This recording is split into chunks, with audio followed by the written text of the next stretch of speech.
can't hear you, Ms. Secretary General. A very good morning to all of you, or good evening, or whatever it is, depending on where people are. So let's start. We have 10 hours a.m. It's time to start. Excellencies, ladies and gentlemen, it's my great pleasure and honor to open this virtual Counter-Terrorism Week as the part of the commemoration of the 75th anniversary of the United Nations. I'm deeply grateful that we are joined on this occasion by Mr. Antonio Gutierrez, Secretary General of the United Nations. It was his initiative to reform the United Nations counterterrorism architecture that led to the creation of the United Nations Office of Counterterrorism 3 years ago. Has it been a success story? I wouldn't like to presume how the General Assembly will assess UNOCT when it reviews the global counterterrorism strategy in its 75th session. However, let me make some observations as UNOCT begins its 4th year. First, although the number of terrorist attacks and fatalities has been declining since the peak reached during the rise of ISIL, terrorism remains a major threat to international peace and security, and some groups are extending their reach into new areas. Second, over the past 3 years, the Security Council has adopted a number of Chapter 7 resolutions, establishing a comprehensive set of measures that member states can use to prevent and counter terrorism. Third, UNOCT and the other 42 UN entities and partners participating in the Global Counterterrorism Compact established by the Secretary General in 2018 now have more mechanisms to support member states to implement the global counter-terrorist strategy and relevant Security Council resolutions. Our programmatic activities on this track now have a global and comprehensive approach. The United Nations is implementing more than 300 counter-terrorism capacity building projects around the world, including 50 overseen by the Office of Counter-Terrorism, benefiting 72 countries. I think it's therefore safe to say that the United Nations is contributing to the efforts of many member states and international actors to effectively address the threat of terrorism. COVID-19 has not changed this positive trend, but we must stay vigilant as terrorists are using innovative tactics and tools to exploit vulnerabilities and conditions conducive to terrorism, many of which have been exacerbated by the pandemic.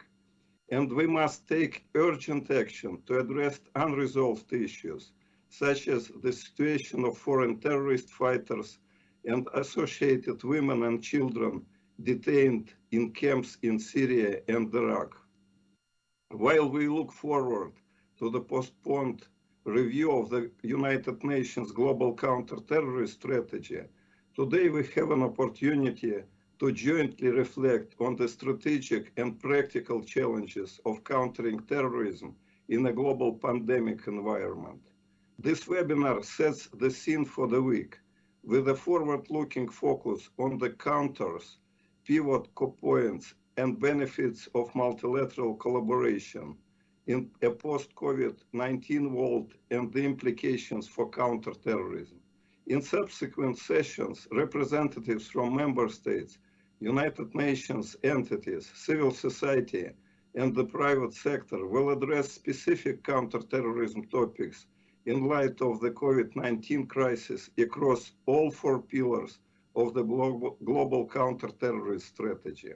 We will discuss how the United Nations can better support member states' counterterrorism efforts, including through UNOCT's and its partners' global flagship capacity building programs, namely to counter terrorist travel, financing and access to weapons, to support member states' repatriation, prosecution, rehabilitation, and reintegration strategies sensitive to age and gender in full compliance with international law, to prevent and counter violent extremism conducive to terrorism, to promote and protect human rights as the bedrock of counterterrorism efforts, and to support the rights and address the needs of victims of terrorism. There will also be a virtual exhibition showcasing the work of the United Nations Counter-Terrorism Center, a capacity-building center of excellence serving member states and the international community. To conclude, I would like to sincerely thank our largest donors, the Kingdom of Saudi Arabia, the State of Qatar, the Kingdom of the Netherlands, and the European Union, as well as all 31 countries that are contributing to our trust fund. My office would not be able to function without their generous support. Excellencies, ladies and gentlemen, it's now my honor to give the floor to Mr. Antonio Gutierrez, Secretary General of the United Nations, for his keynote address. Sir, the floor is yours. Thank you very much, dear Under Secretary General Vladimir Voronkov. Excellencies, ladies and gentlemen, welcome to this United Nations Counterterrorism Week. Today's event kicks off a series of discussions over the coming days. I want to recognize and thank all of you for taking part, as well as Under Secretary General Voronkov for his efforts. The international community is facing a crisis like no other since the founding of the UN 75 years ago. COVID-19 has caused severe disruptions to health systems, economies, and local communities around the world, and laid bare profound fragilities in our world today. I trust that this week's discussions will provide a valuable platform to discuss the strategic and practical challenges of counterterrorism in a global pandemic environment. It's too early to fully assess the implications of COVID-19 on the terrorism landscape. But we know that ISIL, Al-Qaeda, their regional affiliates, as well as neo-Nazis, white supremacists, and other hate groups, seek to exploit divisions, local conflicts, governance failures, and grievances to advance their objectives. ISIL is continuing its efforts to reassert itself in Iraq and the Syrian Arab Republic, while thousands of foreign terrorist fighters battling the region seek to engage in conflict elsewhere or linger in temporary detention while their family members remain stranded. The pandemic has also highlighted vulnerabilities to new and emerging forms of terrorism, such as misuse of digital technology, cyber attacks, and bioterrorism. Like the virus, terrorism does not respect national borders. It affects all nations and can only be defeated collectively. So we must harness the power of multilateralism to find practical solutions. Excellencies, I'd like to highlight 5 areas to guide our future actions in the field of counterterrorism. First, we need to keep up the momentum in the fight against terrorism. This includes continuing to invest in national, regional, and global counterterrorism capabilities, especially for countries most in need of assistance. Second, we need to closely monitor evolving terrorist threats and evolving trends and be innovative in our responses. That means ensuring we have the right technology, tools, and concepts to stay ahead of terrorists. Third, counterterrorism responses must always be gender sensitive, recognizing the violent misogyny at the heart of so many groups, and protect and promote human rights. Counterterrorism laws and security measures cannot be an excuse to shrink civic space, curtail freedom of association, and deny other fundamental rights. Full compliance with international humanitarian, human rights, and refugee law is essential. The fight of terrorism must uphold those values without which we will never succeed. We also have a collective responsibility to facilitate the repatriation of foreign nationals, particularly women and children from camps in Syria and Iraq, where the risk of COVID-19 is worsening the already dire security and humanitarian conditions. Fourth, we need to tackle the spread of terrorist narratives through pandemic-sensitive holistic approaches. Psychosocial, economic, and political stresses associated with COVID-19 have risen dramatically, and terrorists must not be allowed to exploit those fissures and fragilities. This week's webinars and interactive discussions include civil society representatives, the private sector, women and young people, all of whom are vital to preventing violent extremism and building inclusive and resilient societies. These discussions will also be informed by the voices of victims of terrorism. It is crucial that we do all we can to address the plight of those who have suffered because of terrorism. We know that, despite the passage of time, victims of terrorism continue to struggle with its legacy. They need avenues for healing through justice and support. I commend them for all they are doing to form global alliances, counter false narratives spread by terrorists, and share their experiences with the world. The United Nations is committed to helping connect and raise those voices, including through events this week. Fifth and finally, we need to strengthen information sharing to learn from the experiences and good practices of others in the COVID-19 security landscape. The United Nations Global Counterterrorism Coordination Compact framework has helped enhance coordination and coherence in the delivery of UN technical assistance and capacity building to member states. Quality capacity building assistance to member states will remain an important pillar of the UN counterterrorism work. We must commit to do more and better. As in every other area of our mission, our work will be assessed by the difference we make in people's lives. Excellencies, as we commemorate the 75th anniversary of our organization, let us seize this opportunity to review and strengthen our counterterrorism efforts. The exchange of views and ideas this week will feed into next year's high-level counterterrorism week, including the 7th biannual review of the Global Counterterrorism Strategy, the 2nd Conference of Heads of Counterterrorism Agencies of Member States, and the inaugural Congress of Victims of Terrorism. You can be sure that the United Nations remains fully committed to advancing our common struggle against terrorism and upholding our common values, and I thank you.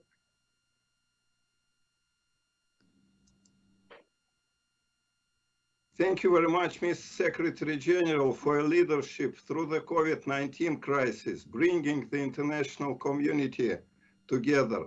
And thank you for your remarks this morning, providing a vision for counterterrorism efforts with regard to COVID-19 pandemic and its consequences. Mr. Secretary General, you are a strong supporter and promoter of the young generations, and you have consistently emphasized the need to invest in youth as a priority. We are fortunate to have many young colleagues in our office, thanks to the support of member states who provide us with junior professional officers. They are professional and energetic, presenting many fresh perspectives and ideas. As a matter of fact, the idea of holding a virtual counterterrorism week we have just launched comes from one of our junior colleagues, Ms. Sarah Frank from Switzerland. Therefore, I am pleased that Ms. Frank will moderate the second part of this panel, and now I give her the floor for brief remarks. You have the floor, Sarah. Thank you very much. Mr. Secretary General, Mr. Undersecretary General for Counterterrorism, Excellencies, distinguished speakers, ladies and gentlemen. First of all, I would like to thank Undersecretary General Vonkov for giving me the opportunity to open the Redoubling City Week at his side. It is an honor to be here. I have been a GPO with OCT for a year, and I would never imagine that we would have to go through the human crisis that represents COVID-19 as we witness today. Before, when we could be together, all GPOs of the office had the privilege to meet regularly with Undersecretary General Vonkov, and we continue to do this even during the lockdown. It is on the occasion of one of these meetings that the idea of the Redoubling City Week came through. And I would like to thank the Undersecretary General for listening to our ideas and for seeing this idea come to fruition. Moreover, I feel empowered by the Secretary General's vision and leadership, particularly during this challenging pandemic, and for being a strong champion for women, youth, and the most vulnerable around the world. Excellencies, distinguished delegates, ladies and gentlemen, My generation grew up with social media. We think of the world not only global, but also interconnected. At the same time, we use social media platform as a tool and interface for dialogue, advocacy, political and social mobilization, and in our everyday lives. It is a second nature to us. Thus, when I heard that we will have to postpone our physical City Week, I thought immediately that we should move the discussion online, because in my reality, it is feasible. After 3 months and thanks to a leadership that sees the opportunity to innovate, we can proudly say that we were able to adapt to the changing circumstances successfully. I am also convinced that it is the responsibility of the younger generation to think out of the box. We see the world differently, and this is our added value of being part of the UN system. We offer new perspectives because we share a common future and we want a safer and healthier planet for our children. However, just because we are young doesn't mean that we are disconnected from our history. For me, the 75th anniversary of the United Nations is extremely important. I will give you an example. My family had suffered through the Second World War, and their experiences shaped why I am with you today. I wanted to work for the UN to prevent the emergence of new conflicts and to contribute to peace and security while enhancing the respect of human dignity and fundamental rights. Moreover, being Swiss, I have been brought up with the values of dialogue, mediation, respect for diversity. Indeed, developing space for secure dialogue and to prevent and resolve conflict is a part of my identity. This is exactly what the UN represents for me and this initiative as well. Generations that rely on each other to overcome challenges and find new solutions to build a lasting peace. 75 years ago, the United Nations was created thanks to strong leadership. The remarkable vision of world leaders led to the creation of the United Nations, which brings today 193 states together as we the peoples, to ensure international peace and security and provide a collective response to global challenges. Today, COVID-19 is testing our common humanity. As we have seen in recent months, this is a multidimensional crisis. This is a deadly health crisis, a social economic crisis, a humanitarian crisis, and a human rights crisis. Indeed, we are experiencing a rolling rise of inequality and violence, especially against women, and violent extremist groups are exploiting this fragility to build allegiances, undermine societies, and destroy human lives. At the same time, some governments have used COVID-19 as an excuse to crack down on political opposition, which can create further frustrations, embolden violent groups, and lead to violence.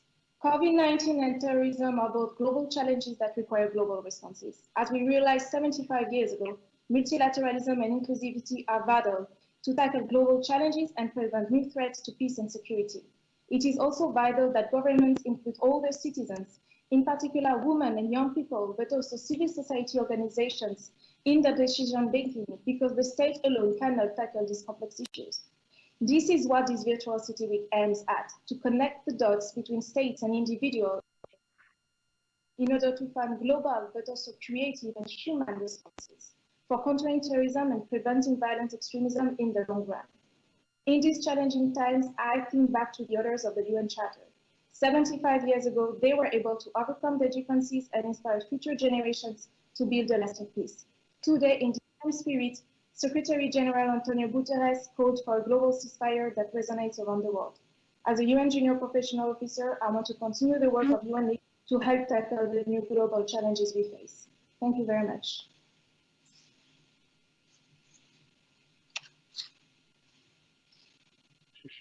Thank you, Sarah, for your thoughtful remarks. I will now open the floor for our distinguished panelists. I would like to invite all speakers to be guided in their interventions by the following key questions. What is the short to medium-term impact of COVID-19 on societies, businesses, governments, and international and regional organizations? How will societies evolve and respond to social and technological challenges in the post-COVID-19 environment? How to respond to the COVID-19 pandemic? How do we harness a whole of society approach and greater international collaboration, including how to leverage existing multilateral platforms? What is the impact of COVID-19 on international efforts to prevent and counter terrorism and the underlying spread of violent extremism, including from a gender perspective? These are these basic questions for the discussion. And now I will give the floor to His Excellency, Mr. Joseph Borrell, High Representative of the European Union for Foreign Affairs and Security Policy and Vice President of the European Union Commission. Mr. Borrell, you have the floor. No, not there. Muted.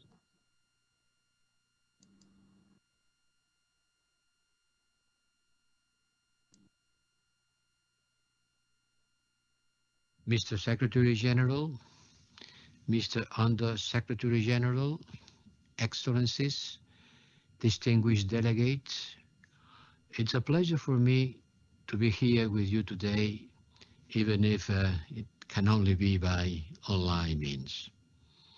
I thank you, Under Secretary General Voronkov, dear Vladimir, for your invitation to say a few words at the opening of this United Nations Virtual Counter-Terrorism Week. The past month has been a great test for humanity and the multilateral system. More than ever before, collective action is required, as the COVID-19 virus does not recognize national borders drawn up by mankind.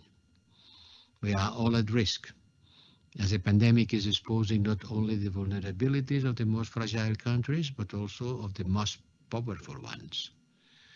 And the crisis deepens existing conflicts and generates new geopolitical tensions, and is therefore vital that we stand together and uphold the rules-based international order with the United Nations at its very center 75 years after its creation.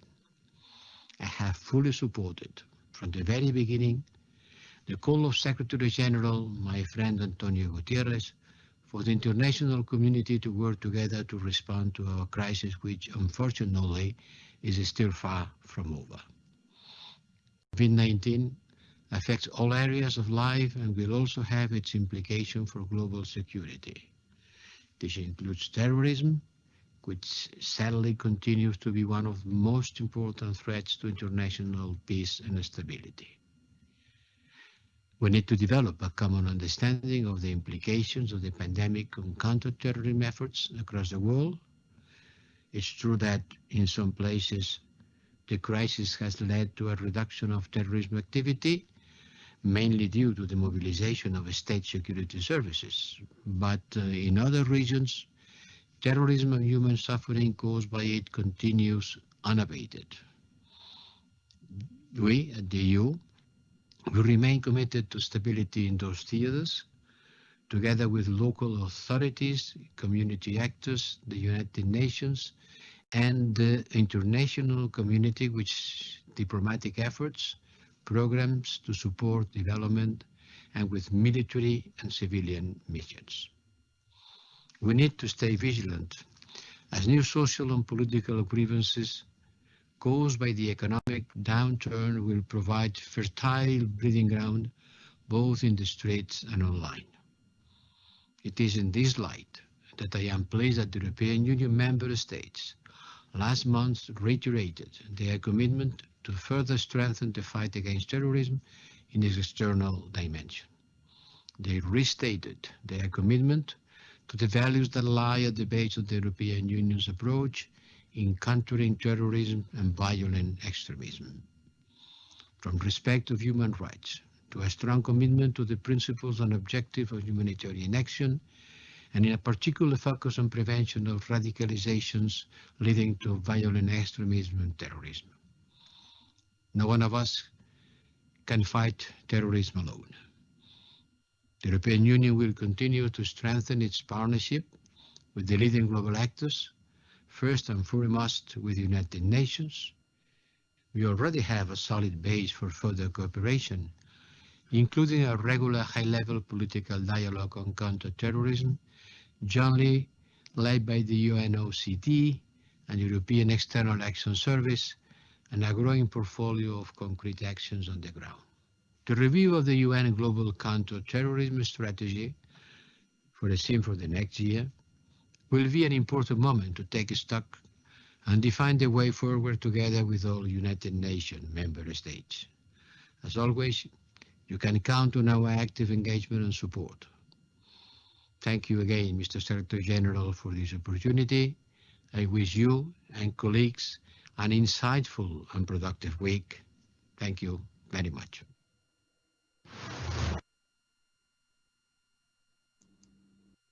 I thank Mr. Morelle for his video statement, and now I invite Mr. Richard Haas, President of the Council on Foreign Relations, to deliver his remarks. You have the floor, sir.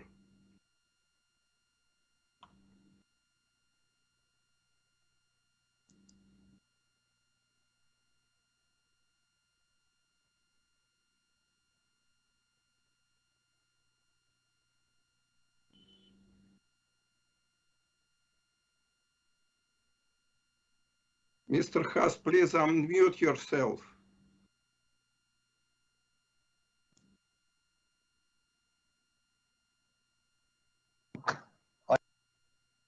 It's okay. Hearing me? It's okay. Please go ahead. Please go ahead. Okay, then I will. So you're hearing me and seeing me. Okay, I'll start over. Please start. Please start.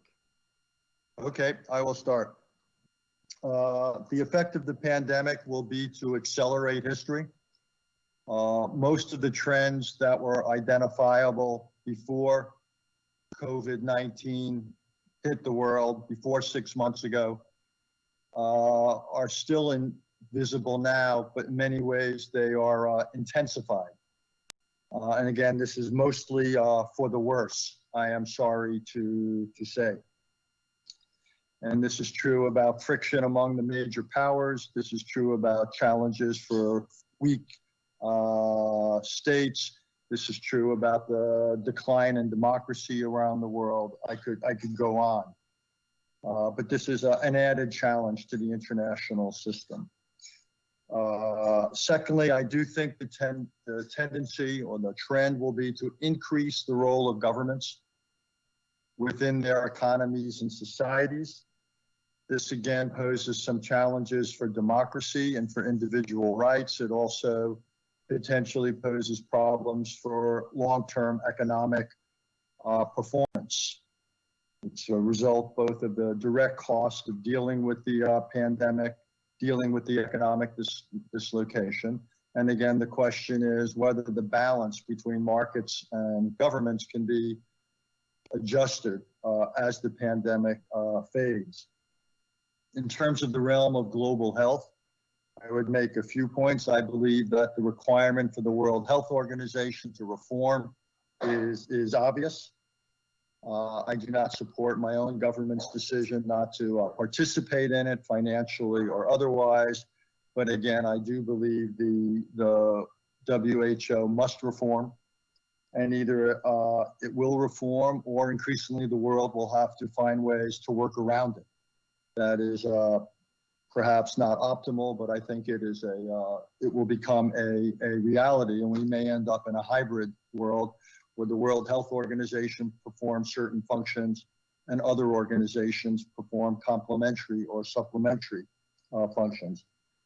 The challenge for a vaccine is not simply to find one, but it will be to produce one at scale, to make it available globally, to find ways to pay for it, to deal with the question of sequencing.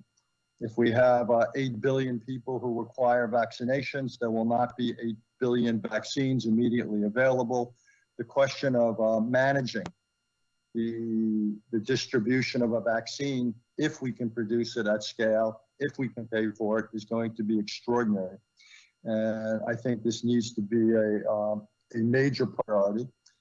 What the pandemic also shows is the inadequacy of public health systems in probably more than half the countries that are members of this organization. It shows the inadequacy of performance when it comes to the international health regulations. Too many countries are not meeting their obligations. And obviously the economic consequences of all this will be significant. This meeting is in particular about counterterrorism. I think that the introduction of COVID-19 and the pandemic will add to the challenges of counterterrorism. Some of these have been alluded to. It will perhaps create an environment where more countries become weak or failed, and the recruitment, it's quite possible, for terrorist organizations will go up. Funds to fight terrorism might be in short supply. The attention of policymakers will naturally be focused elsewhere, perhaps not as much on terrorism or climate change or other global challenges. So I think this is going to be a difficult time for the fight against terrorism, which is an open-ended challenge. Whenever I hear politicians and others talking about eliminating or ending the threat against terrorism, that can't be done, unfortunately, any more than we can eliminate or end the threat posed by infectious disease. And I wanted to end with that point. I think there's some very interesting parallels between the efforts against infectious disease and the efforts against terrorism. We need to focus on prevention, we need to focus on protection, and we need to focus on resilience. And we need to have all three, and the we in this is collectively a we. This cannot simply be a national effort. This obviously needs to be a multilateral, international effort. The nature of the problem is global. The nature of the response must be equally global. I'll just make one final point. There actually is greater international consensus, greater what you might call international community when it comes, I believe, to fighting terrorism than there is to fighting disease. There is, for example, the widespread recognition that terrorism threat and that countries should not be harboring or in any way aiding or abetting terrorists. And indeed, this was the rationale for support from, among other things, what was done after the 9/11 attacks. I don't think we've come quite as far in the area of global health. And I think that is the challenge, to understand the obligations of governments, again, to meet the requirements of the international health regulations. And because, again, this is what happens inside a country, whether it's terrorism, training, or the outbreak of disease. What we've learned the hard way is that even if it begins within the borders of country, it will spill over. So we live in a world of sovereign states. We need to respect sovereignty, but countries that enjoy the benefits of sovereignty, I would argue, also need to meet the obligations of sovereignty. In the realm of terrorism, that means in no way allowing terrorists to operate from within their borders. In the realm of global public health, it means doing everything possible to prevent the outbreak of infectious disease, and if it happens, to combating it and to cooperating with the other countries around the world. Again, thank you very much for asking me to speak, and I wish you all the best, not just with this, but with the rest of your agenda.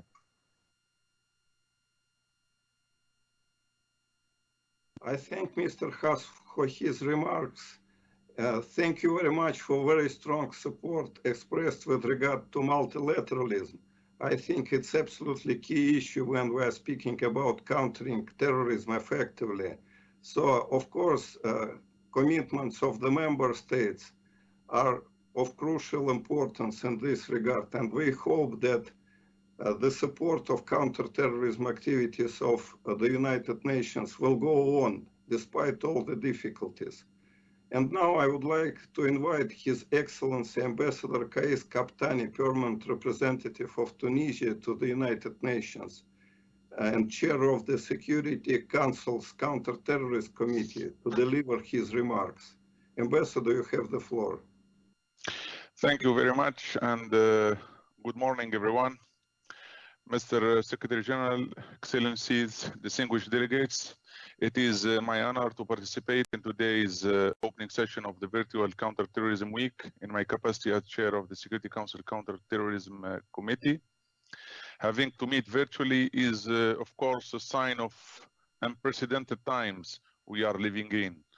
The COVID-19 pandemic is a generation-defining crisis that has impacted lives and livelihoods around the world and still affects every aspect of our daily routines.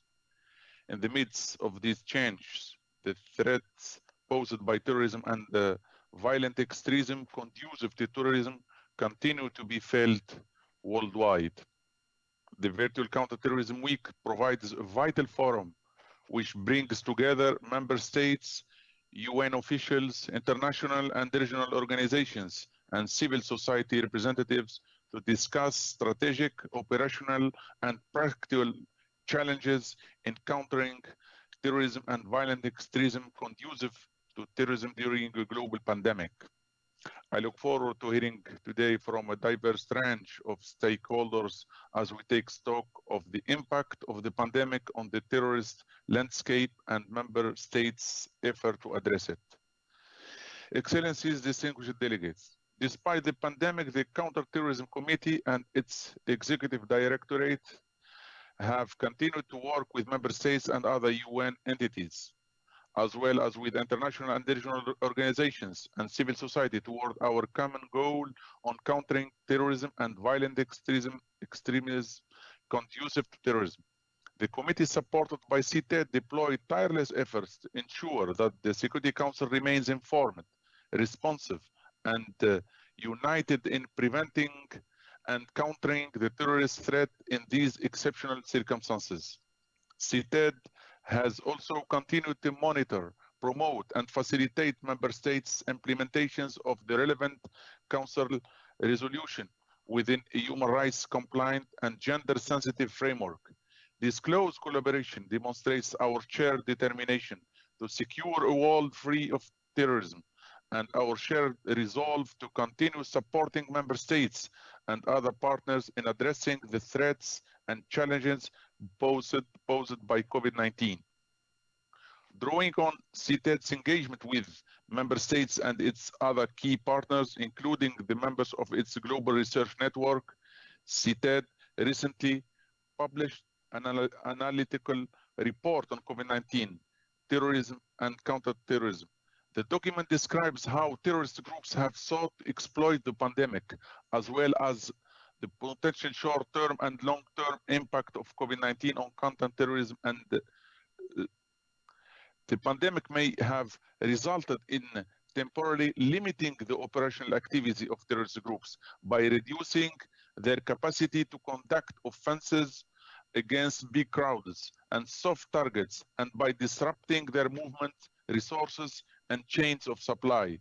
However, COVID-19 is also posing several challenges on counterterrorism efforts globally. Pandemic-related restrictions have increased social isolation, causing people to spend more time online. Terrorist groups, including those affiliated with ISIL, are exploiting this opportunity to spread their propaganda through virtual platforms. We are also witnessing a rise in hate speech and hate crimes targeting minorities and vilifying certain groups, often fueled by conspiracy theories spread online.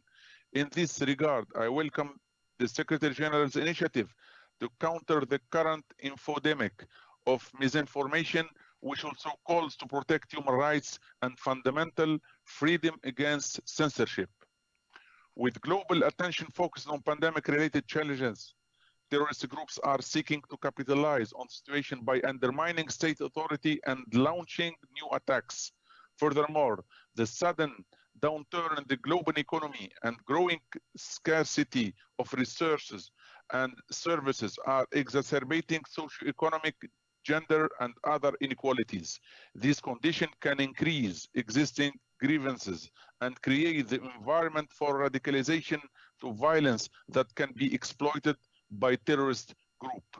This can be further exacerbated in humanitarian settings where people escaping terrorist groups and conflicts are living in volatile conditions, leaving them vulnerable to even further violence and trauma, and increasing the risk of their radicalization and exploitation.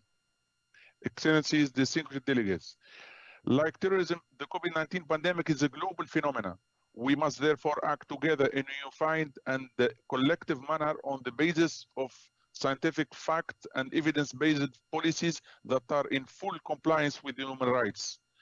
I welcome in this regard the recent adoption of Security Council Resolution 2532, presented by Tunisia and France, which demands a general and immediate cessation of hostilities in all situations.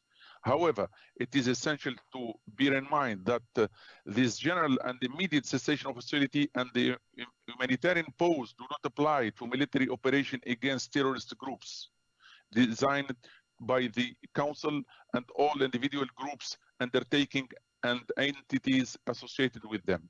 This resolution provides an opportunity for peaceful conflict resolution while also maintaining the focus on the most pressing need, the delivery of services and public health measures. In this regard, it takes into account the disproportionate negative impact of the pandemic, notably the socio-economic impact on women and girls, children, refugees, internally displaced persons, older persons, and persons with disabilities. Excellencies, distinguished delegates, despite the enormous challenges that it poses, the COVID-19 pandemic may also provide us with an opportunity to learn from the lesson of the past and to reimagine a better and more sustainable future. In response to our current transitional challenges, including terrorism, we must identify global solutions that are adapted to our new reality. We can achieve this by reaffirming and strengthening our diplomatic engagements and multilateral ties, as well as promoting partnerships with relevant stakeholders, including civil society. The United Nations remains pivotal to our common efforts to strengthen collaboration, unity, and solidarity among member states. The counterterrorism community should be dynamic and focus on developing coordinated, multidimensional, and tailored solutions while upholding principles of mutual assistance and shared global values. Moving forward, the international community must work together to develop responses to counterterrorism and violent extremism conducive to terrorism that are based on a comprehensive and integrated whole of society approach, place human rights and gender responsiveness at the forefront, and promote equality, human dignity, and pluralism. I look forward to strengthening existing partnership, both within the UN and between the UN and member states and other relevant stakeholders, as we continue to work together to realize our collective vision of a world free from terrorism and violent extremism conducive to terrorism. In conclusion, allow me to wish you all and your family the best of health in these difficult circumstances, and I look forward to our discussion today and throughout this virtual week. I thank you. Thank you, Ambassador Kaptani, for your analytical look at the situation. Excellencies, ladies and gentlemen, it's 10:45. Unfortunately, the Secretary General must leave us at this point. Mr. Secretary General, I'm very grateful that you are able to join us this morning, and thank you again for your participation and very important statement speaking about future perspectives of our work on counterterrorism track. Thank you, Secretary General, and thank you for your support of the United Nations Office of Counterterrorism. Thank you.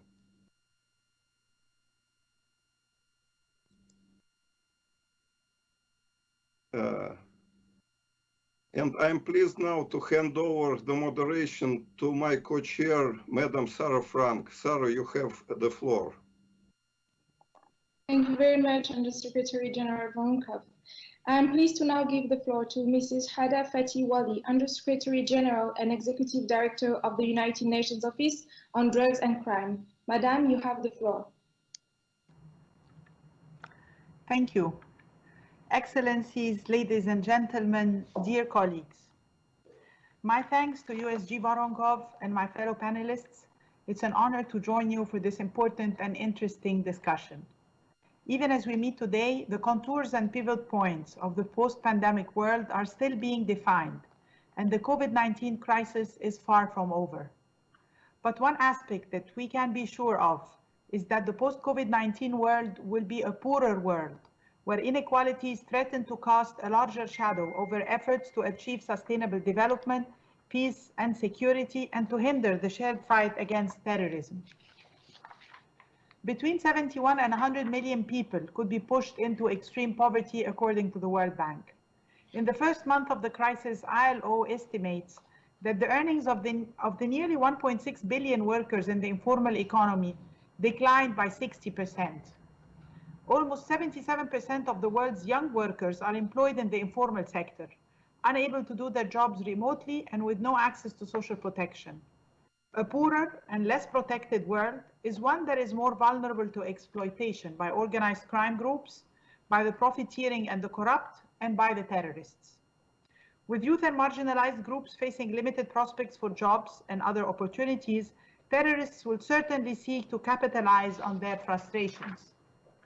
A 2019 study by the World Bank examined data from ISIS recruits, identified lack of economic opportunities in the form of unemployment as a key driver of radicalization. Online propaganda from Al-Qaeda and ISIS has already incorporated the virus into narratives aimed at recruiting followers or inciting violence. To better protect our post-COVID world from the threat of terrorism, we need to advance integrated, whole-of-society responses that on the one hand address root causes and decreases vulnerabilities, and on the other hand address linkages with crime, so we can stop the flow of recruits as well as the flow of terrorist funding. First and foremost, that means building back better by redoubling efforts to achieve the Sustainable Development Goals, to address multidimensional poverty, and improve social protection. Greater support needs to be channeled to the developing world, where recovery from the pandemic will be the hardest and where the youth population is growing fastest. Secondly, comprehensive development responses must be coupled with effective law enforcement action to identify and disrupt links between terrorist networks and transnational organized crime. Terrorists generate funds from illicit trafficking in goods, drugs, natural resources, and antiquities, as well as kidnapping for ransom, extortion, and more. UNODC's Global Firearms Study, which will be launched next week, identifies ways terrorists benefit from cooperation with organized crime, including through financial support, as well as provision of training, safe havens, and weapons. Only last week, Italian authorities reported seizing 14 tons of counterfeit Captagon pills, with an estimated value of 1 billion euros, believed to be manufactured by ISIS in Syria. The 84 million pills, which may be a world record seizure of illicit amphetamines, appears to be an alarming escalation in attempts by ISIS to generate funds and demands urgent international action.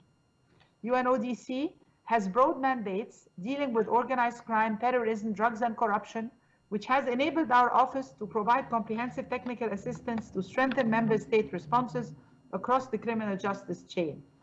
Such action includes securing borders, airports, and seaports against illegal transit of persons and cargo, building specialized capacities to investigate money laundering and use of cryptocurrencies for terrorist financing, and strengthening the skills of prosecutors and judicial authorities to bring perpetrators to justice. UNODC has embedded trainers into coast guards in the Indian Ocean, the Atlantic Ocean, and the Gulf of Aden, providing direct support to member states and helping to disrupt the heroin flows that support terrorism in Afghanistan, the charcoal trade that supports Al-Shabaab in Somalia, and the flow of arms between terrorist groups in East Africa and the Middle East. Last year, UNODC supported member states to carry out 800 seizures of illicit goods in the same stream of global commerce used by terrorists for trafficking. The international community has increasingly recognized the threat of the terrorism, organized crime nexus, as seen as by UN Security Council Resolution 2482 adopted in 2019. UNODC is currently working with OCT on the report of the Secretary General on SCR 2482, which will be presented in August and will highlight a number of good practices being implemented by member states to address the linkages between terrorism and organized crime. As one example, the Multi-Agency Task Force for the MENA region, supported by UNODC since 2017, facilitates the exchange of information between law enforcement and judicial focal points. Through this mechanism, a terrorist attack was intercepted in 2018, while a terrorist suspect was successfully extradited last year. COVID-19 lockdown measures and related travel and meeting restrictions have complicated such information exchange and support, increasing the need for agile responses drawing on available technologies. UNODC has responded with innovative delivery of legislative assistance and capacity building, including through our online counter-terrorism learning platform, which has more than 3,000 members from 135 countries. More than 300 officials have been trained online since the start of the pandemic on cross-border requests for electronic evidence and other topics. Forthcoming courses will address open source intelligence and social media investigations. The platform also offers a secure online space for prosecutors, investigators, and the judiciary to address matters related to electronic evidence in terrorism and organized crime. Finally, our counterterrorism responses in the post-COVID world must put a stronger focus on prevention. Prevention should most of all target youth, including by countering the use of the internet for exploitation and recruitment. UNODC is also using sports-based programs to address risk factors and build youth resilience. We have developed a technical guide on preventing violent extremism through sports, and we are supporting member states and civil society groups to share their experiences with sports-based programs. Victim-centered approaches are another critical part of prevention. Victims and survivors of terrorism need and deserve support in their own right. They also represent our most important allies in countering terrorist narratives to prevent people from being recruited or victimized by terrorists in the future. To further strengthen member states' capacities, UNODC is working with OCT and the Interparliamentary Union on model provisions to assist victims of terrorism, including through greater coordination between law enforcement, relevant agencies, and civil society. Prevention efforts also need to enable the engagement of leadership of women, who are often targeted by terrorists, including through sexual and gender-based violence. Women and girls are also recruited for operations, and some have committed offenses while being victims of coercion and terror themselves. Criminal justice must be gender sensitive in order to address these complex dynamics. UNODC has published a handbook on gender dimension of criminal justice responses to terrorism, and is now assisting governments to develop measures to respond to specific challenges facing women and girls, including stigma and discrimination, as well as to support effective rehabilitation and reintegration. Governments also need to take steps to improve representation of women in policing and criminal justice, to increase access to services and build community trust, which is crucial to effective terrorism prevention. Assistance must further address prevention of radicalization to violent in prison settings, which are acutely vulnerable to the spread of COVID-19 and which represent a potential breeding ground for terrorists. In addition to supporting responses to stop the spread of the virus in prisons in Africa, South America, and other regions, UNODC is also implementing programs on the management of violent extremist prisoners, prevention of radicalization to violence, and social reintegration to prevent recidivism. Excellencies, ladies and gentlemen, I will conclude by reaffirming UNODC's commitment to strengthening multilateral collaboration against terrorism in our work with OCT, including through our forthcoming joint plan of action, as well as with all our UN private sector and civil society partners. Our collective solutions must be coordinated and cohesive, strengthening whole of society responses and drawing on the whole of UN to examine effectiveness.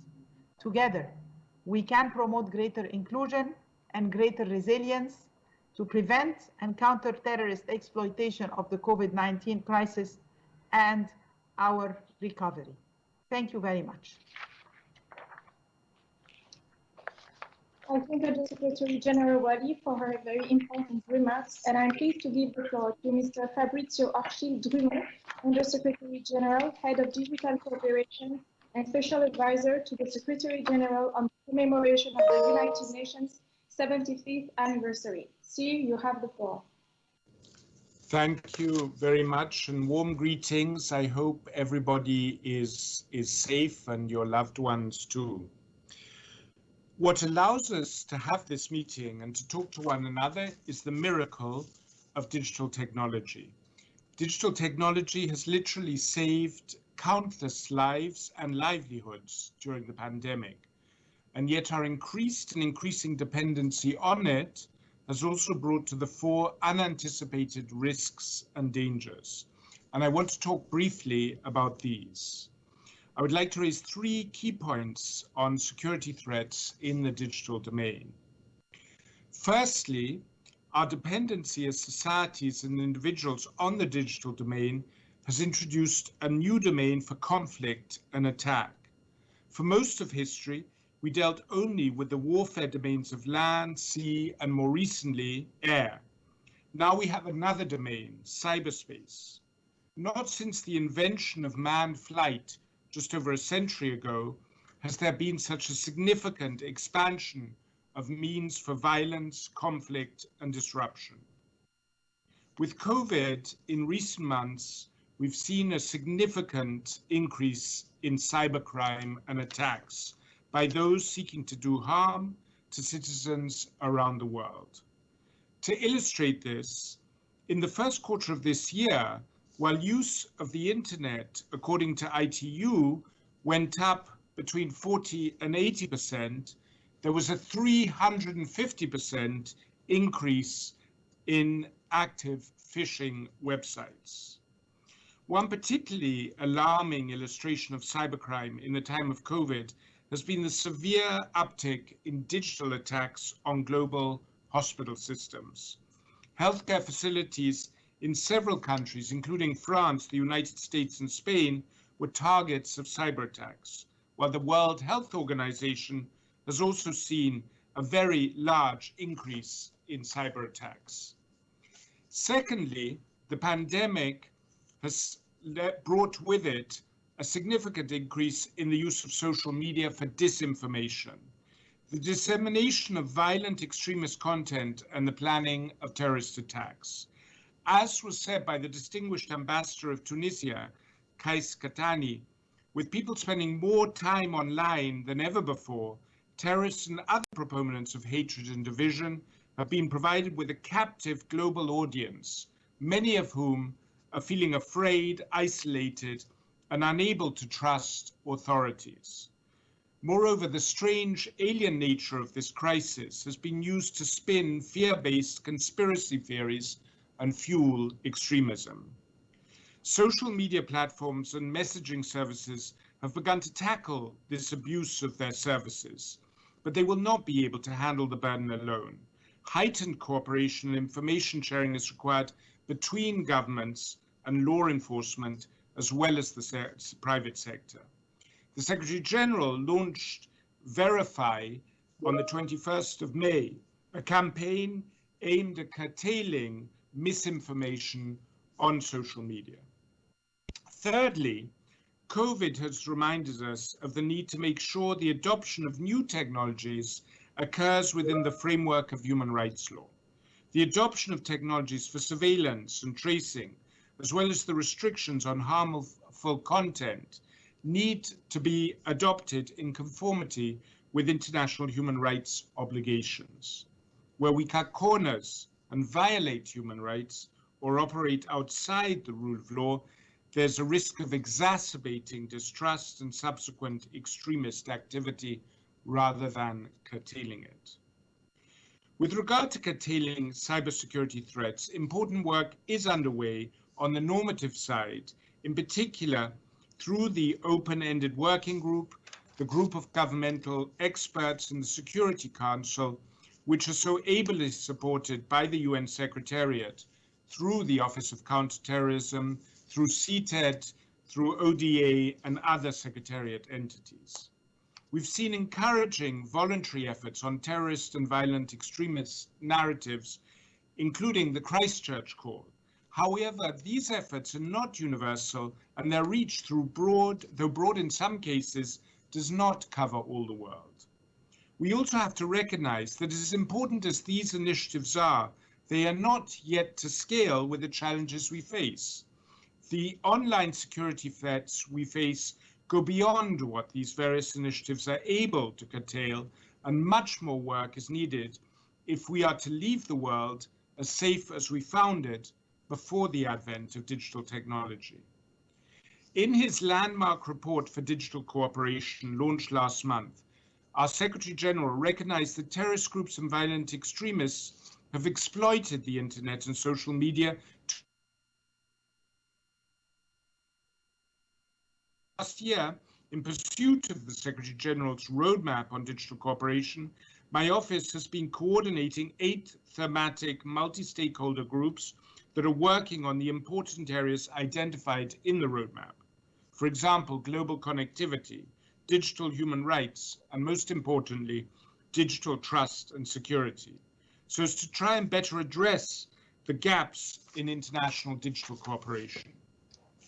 At a time when many governments have been moving away from international cooperation, the COVID-19 pandemic has served as a stark warning.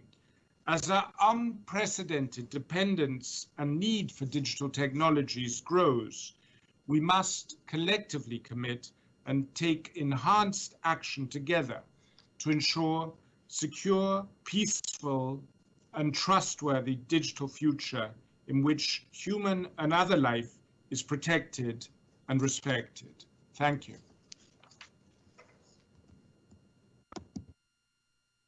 I thank the Secretary General Hochschild for his statement, and I now invite Mrs. Asha Regner, Assistant Secretary General and Deputy Executive Director of UN Women. Madam, you have the floor. Thank you very much, and thank you so much for organizing this and for having me. I also want to thank my fellow speakers for mentioning the gender perspective of the issues that we are discussing and your willingness to provide with a gender-sensitive response in your different areas of responsibility. I think we've all seen that the Secretary General has responded to the crisis also with a fierce gender perspective. He both did an appeal against violence against women very early during the crisis, and he has also issued a special policy brief on gender and COVID-19. And in that, I think you can see the contradiction that many women in the world find themselves in. As you know, women represent 70% of health staff all over the world and work day and night, month after month, literally saving the lives of the rest of us. And they work in healthcare, they work in pharmacies, they work in grocery stores, they work in food production, in agriculture, they work in cleaning, sanitation, what have you. So on the one hand, their work is very, very much needed right now. On the other hand, we know that these jobs are undervalued, underpaid, sometimes not even paid at all. Also, we know that women have jobs to a large extent in the informal sector, which were also not always recognized. But we see now, and I hear a lot from colleagues in UNCTs and colleagues in UN Women offices, that when these small jobs and the petty incomes from these jobs are also lost, that has a big effect on the social fabrics in communities. So it's bad for women themselves, but it's also bad for whole communities, and terrorists actually quite often know how to abuse that lack of fabric within communities. As many of you pointed out, the Secretary General has outlined, and you did so too here before, several trends related to the pandemic which are emerging. He did so in the Security Council in April 2020. You said already, you mentioned many of you, erosion of trust in public institutions, a rise in community tensions. Fabrizio mentioned the online access that terrorists can have to school kids since they spend so much time online, and the rising corruption and the trust in government and state institutions.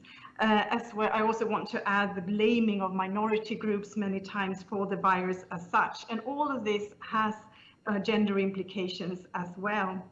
So what can UN Women do, and how can we contribute to solutions to all of these problems? Well, since the outbreak of the pandemic, UN Women has been working with partners to ensure that analysis, policy and programming related to the pandemic response are gender responsive, with special focus on countries experiencing violent conflict, of course. For example, UN Women provided critical support to grassroots women's organizations through two innovative financing initiatives that I want to mention: the Women's Peace and Humanitarian Fund and UN Trust Fund to End Violence Against Women. In the Women's Peace and Humanitarian Fund, there is a special window which will support civil society organizations with vital institutional and programmatic financing in 25 countries, some of which are facing violent conflict and are impacted by terrorism, and this is in 4 regions. Also in partnership with the EU, and we heard from the EU too here, and the so-called Spotlight Initiative, we will also allocate an additional $9 million to 44 civil society existing grantees, in most of all in sub-Saharan Africa, so that they can continue their essential work and service provision to local communities. And I already explained the background to why that is important. In West Africa, UN Women, in partnership with the Network of Civil Society on Security and Peace for Women in the Sahel, we're supporting a regional initiative to strengthen prevention and protection, including the provision of essential equipment and psychosocial assistance to local communities in the region. At the global level, the gendered impact of COVID-19, of the pandemic in communities, the impact was assessed in these in local communities from terrorism through a digital consultation that we did with civil society organizations. And this will all be gathered in a report to inform all of us what the impact of terrorism during COVID has actually meant to women in local communities. And I just now spoke to one of our offices in Niger, and they could report that they have evaluated an initiative they did with women mitigators, local women mitigators between farmers and herders, where that conflict had increased during the crisis. So there are many concrete examples of what we can do and how we can support women on the ground. So I think to conclude a few points, the role of women, as you all pointed out, in developing and implementing humanitarian and emergency response plans is critical, but in many contexts there has been a lack of participatory approaches which have been translated to the limited considerations of the needs of displaced women and those living in border communities. So that's why I am very happy to hear about the support for the gender perspective. It's important that it also gets implemented into and so that it has an impact in reality. With the increase of gender-based violence, as the Secretary General has already pointed out, during the pandemic, it's evident that more efforts are also needed to ensure national response, which with services and with support for women who are affected by men's violence against them during the crisis. And I think in relation to violence caused by terrorists, psychosocial support is extremely important. And also, as I said before, there needs to be continued investment in civil society and women's groups and protection of civil space. However, we have unfortunately seen the reverse trends during the pandemic in many cases. We've seen, for instance, that already underfunded organizations have received even less money due to other needs, of course, emerging in countries that more needs are there, we understand, but it's extremely important that women's organizations can have funding so that they can function. Also, some governments actually abused the COVID situation to further reduce the already shrinking space for women's rights defenders and women's organizations. So these are also worrying trends, and they're also not good for a good response against terrorism. So I also think that although all of this is very gloomy, I do think that we have a possibility, and that's why I'm so encouraged by all of your mentioning support to women's rights and women's organizations, because we think we have an opportunity to visibilize the important contribution of women, not least in local communities. And we have an opportunity to increase women bargaining power, which is good for them, for their kids, but also for whole societies. I think we have the opportunity to renegotiate social contracts where women have much more influence on their lives right now, but also in the future post-COVID era. So thank you very, very much for giving us the chance to speak here today. And I wanted to reiterate what colleagues said about the role of multilateralism. I think it's extremely important that we work together on all of this. And I think that multilateralism right now has an extremely important added value. Thank you so much. I thank the Assistant Secretary General Wagner for her statement, and I now invite our last presenter, Mr. John Frank, Vice President of UN Affairs in Microsoft, to deliver his remarks. Sir, you have the floor. Thank you very much. Excellencies, ladies and gentlemen, good day to each of you. I'd like to thank Undersecretary General Voronkov and the Office of Counterterrorism for this opportunity to participate in today's discussion. Each of us has been impacted by the COVID pandemic in different ways. In the technology sector, there's these twin phenomenon of digital transformation of organizations, businesses, and schools, and the digital divide, leaving too many people further behind. Across the technology sector, people have been working around the clock to keep up with the surges in online meetings and provide our customers with solutions for distance working. In the first 2 months of the pandemic, we saw 2 years worth of digital transformation by our customers. And those of us with reliable access to broadband internet access have been extremely fortunate. We've seen millions of teachers and students move to online classrooms, but it's a small percentage of the 1.4 billion children around the world that were forced from their classrooms by the pandemic. Microsoft has been working with UNICEF on a Learning Passport program designed to meet the needs of refugee children. But the Learning Passport program can also be adapted for children forced from school by the pandemic. So we need to find more solutions. We've also seen the value of online medical care to address COVID infections and also to maintain some normalcy for other health issues while keeping patients and medical professionals safe from infection. But in too many parts of the world, the internet does not reach the people who would benefit most from online consultations with medical professionals.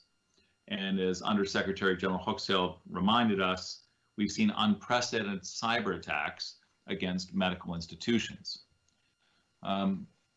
So as we build back from the COVID pandemic, we should make expanding broadband internet access a high priority and to build out services that meet the needs of underserved people.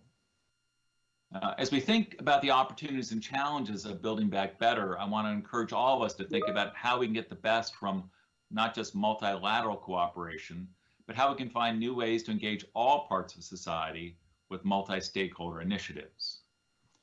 While it's important for governments to talk with other governments and businesses to talk with other businesses and civil society groups to talk with other civil society groups, we can all be more productive and effective if we cooperate together. I'd like to provide 2 examples where I believe that multi-stakeholder initiatives are making a positive contribution to problems that none of us can solve on our own.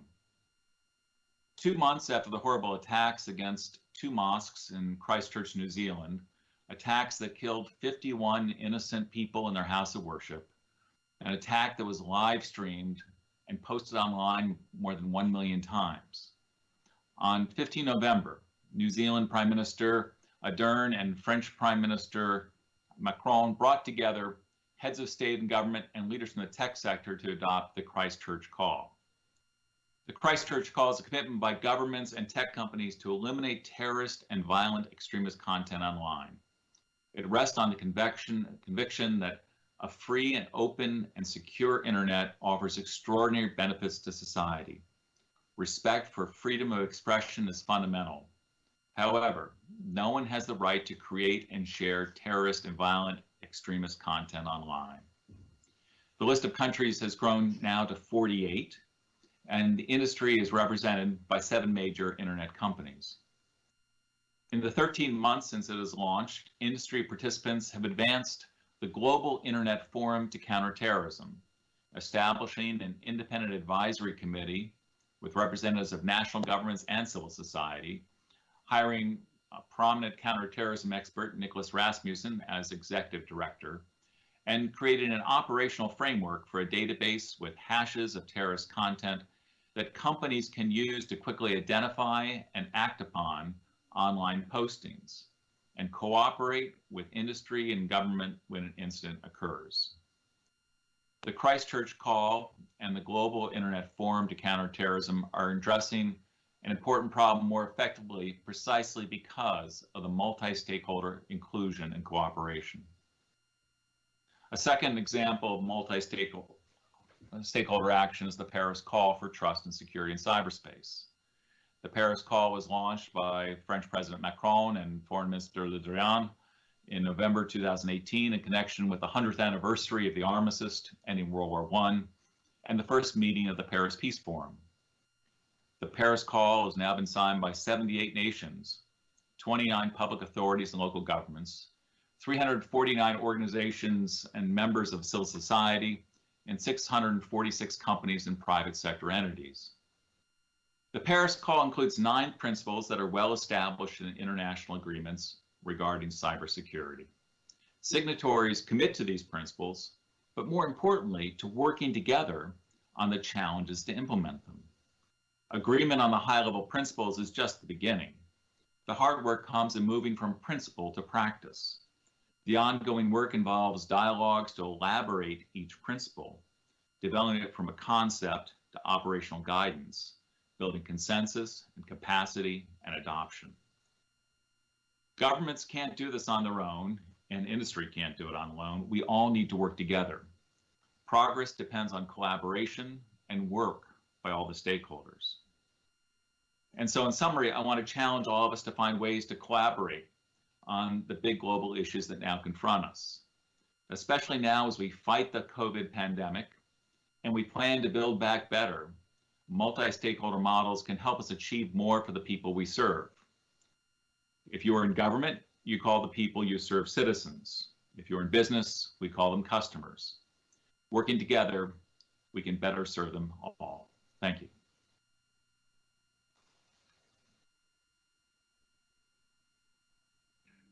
Mr. Frank, thank you very much for your contribution. First of all, I would like to thank Sarah for very able moderation of this session. Speaking about discussion, I think multi-stakeholder, multilateralism means that we should be very comprehensive and very inclusive in our approaches. And I think it's the best recipe how to overcome both crises. One crisis, COVID-19 crisis, and the next crisis to defeat finally terrorism. So I think these are key words, and I'm very happy that a number of colleagues expressed this very obviously. We will now proceed with the interventions from other distinguished participants. I will follow the speakers list we have established based on the expressions of interest received by my office and standard protocol. May I kindly remind all speakers to keep their remarks strictly under 3 minutes. Secondly, I would like to ask also colleagues to switch off cameras if you are not making a statement. I would like to give the floor to His Excellency Dr. Paul Oquist Kelly, Minister, Private Secretary for the National Policies of the Presidency, Republic of Nicaragua, to be followed by the representative of Malaysia. You have the floor, sir. Thank you, sir. Executive Director Voronkov. The government of Nicaragua, in accordance with international law and the right of peoples of the world to live in peace and development, condemns terrorism in all its forms and manifestations, including state terrorism, which constitutes a serious threat to international peace and security. This includes terrorism instigated by the covert operations of agencies of state actors promoting regime change through destabilization, attempted coups, and successful coups. Nicaragua continues to be an important factor of stability, peace, and security in our region, which serves as a retaining wall against terrorism and all forms of violence. Nicaragua's national plan against terrorism and related offenses demonstrates our determination against terrorism. For Nicaragua, cooperation and solidarity among countries in combating terrorism is vital for the collective multilateral efforts required to eradicate this evil, always respecting the sovereignty and constitutional framework of each of our countries. Nicaragua, which has been a victim of terrorism, has never allowed nor will it ever allow terrorist acts of any kind to be carried out, planned, or financed on our territory against anyone. There is no doubt that much work remains to be done on the issue of terrorism, and we adamantly support a convention on terrorism. We reiterate our cooperation and support for the Counterterrorism Office. Our country also attaches great importance to the implementation of the United Nations Global Counterterrorism Strategy, an instrument that should guide the global fight against this scourge. Nicaragua and its National Development Plan is committed to the implementation of Agenda 2030 and its priority of eradicating poverty. As Agenda 2030 rightly points out, there is no peace without development and no development without peace. Today, more than ever, in a world shaken by the economic and social ravages of the pandemic, the international community must respond with political will in order to achieve a more humane world that contributes to the well-being and happiness of all peoples, in particular, the poorest and most vulnerable. In the midst of this COVID-19 crisis, it is urgent to eliminate coercive, unilateral, illegal measures that are aggressions to the detriment to the right of development and the human rights of our peoples. The application of these measures during a pandemic raises their illegality to the level of a crime against humanity. We agree with the call for a ceasefire made by Mr. Antonio Gutierrez, Secretary General of the United Nations. Peace is a necessity that cannot be postponed in order to achieve a more humane world that contributes to the well-being and happiness of all peoples and to the hopes of humanity. The United Nations, now in its 75th anniversary, must fulfill its historic role of promoting respect, understanding, security, sovereignty, and territorial integrity where multilateralism must prevail. Thank you, Mr. Executive Director. Thank you, Mr. Minister.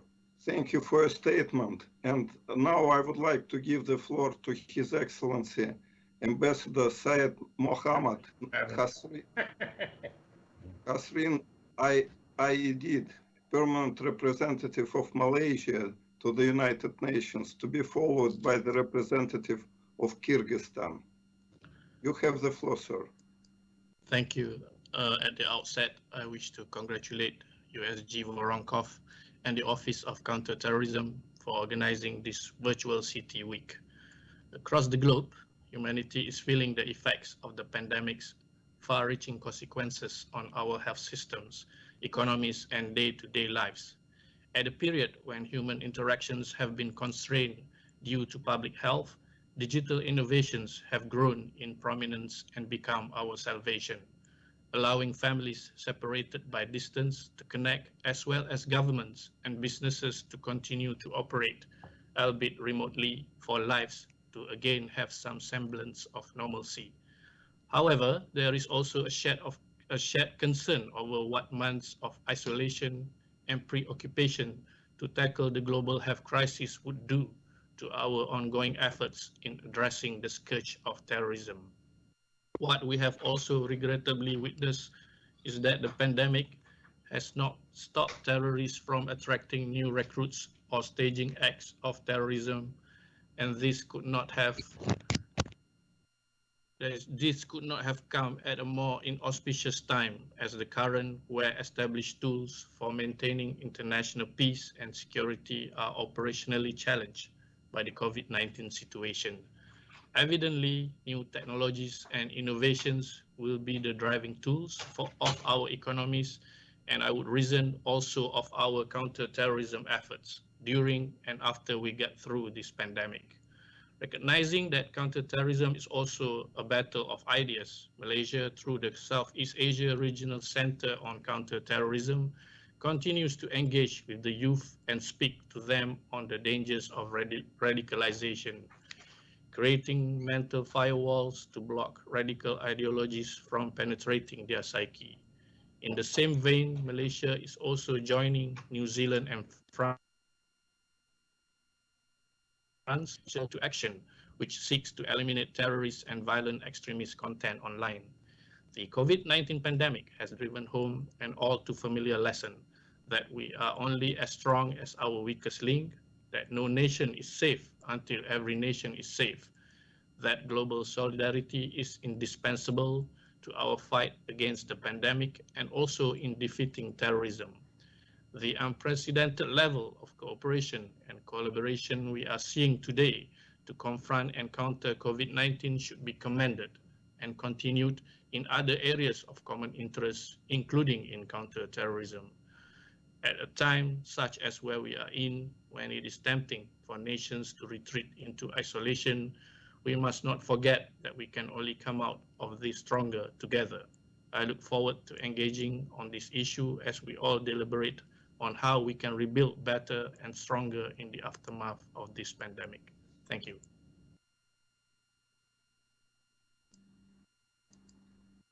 Thank you, Ambassador, for your contribution to the discussion. And now I would like to give the floor to Her Excellency Ambassador Mirgul Moldoisayeva, Permanent Representative of the Kyrgyz Republic to the United Nations, to be followed by the representative of Peru. You have the floor, Madam. Thank you, Excellency. First of all, I would like to thank you and your team for organizing this very timely virtual event. Also, I would like to thank all panelists for their very thoughtful contribution. As all speakers noted, we recognize that the COVID-19 pandemic is one of the most significant global challenges in our common history. The pandemic has become a major test for the international community, putting other threats on the back. At the same time, we must acknowledge that the fight against terrorism should not go into the background. On the contrary, we must learn lessons. The pandemic is an example of what a possible new form of terrorist attack might look like, and it has revealed weaknesses in preparing countries for this type of crisis. We see that due to the spread of the pandemic, the public infrastructure is fragile, and in some countries, people do not receive the necessary support. The socio-economic consequences of the crisis could turn into a serious radicalization of public sentiment, creating additional opportunities for international terrorist organizations to recruit their supporters. Due to the economic situation, a large number of labor migrants who have lost their jobs return to their countries of origin. The root causes of conflict, such as the prolonged recession, lack of jobs, and income to live on, as a result of the pandemic, will only worsen. People who have lost their relatives, their jobs, and fell into poverty can easily be recruited into the terrorist and extremist organizations. As Ms. Regner of UN Women mentioned above, the worsening situation with the development of the pandemic may lead to the fact that the government's limited resources to fight extremist groups will have to be directed to maintaining health systems and fighting the virus.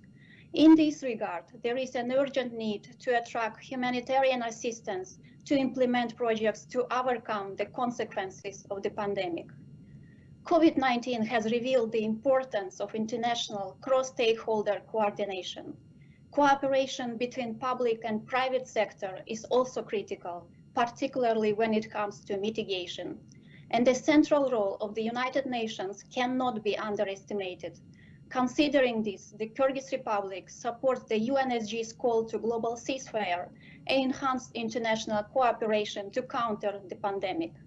In our view, during the Counterterrorism Week, we need to discuss our joint actions to combat the pandemic effectively and to take measures to prevent threats in the future.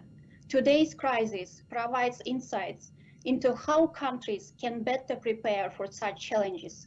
To start that process, it's essential to examine the lessons of the pandemic and use them to prepare for future global threats.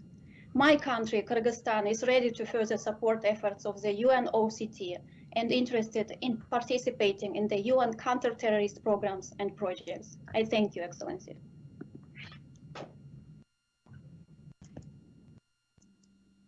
Thank you, Ambassador, for your contribution to the discussion. And now I would like to give the floor to His Excellency Ambassador Nestor Popolizio, Permanent Representative of Peru to the United Nations, to be followed by the representative of the United States of America. You have the floor, sir. Thank you. I would like to thank you, Mr. Vladimir Voronkov, and the United Nations Office of Counterterrorism for convening this important event, and to the Secretary General for his valuable statement, as well as to the distinguished panelists for their insightful remarks. In the fight against terrorism, prevention is key.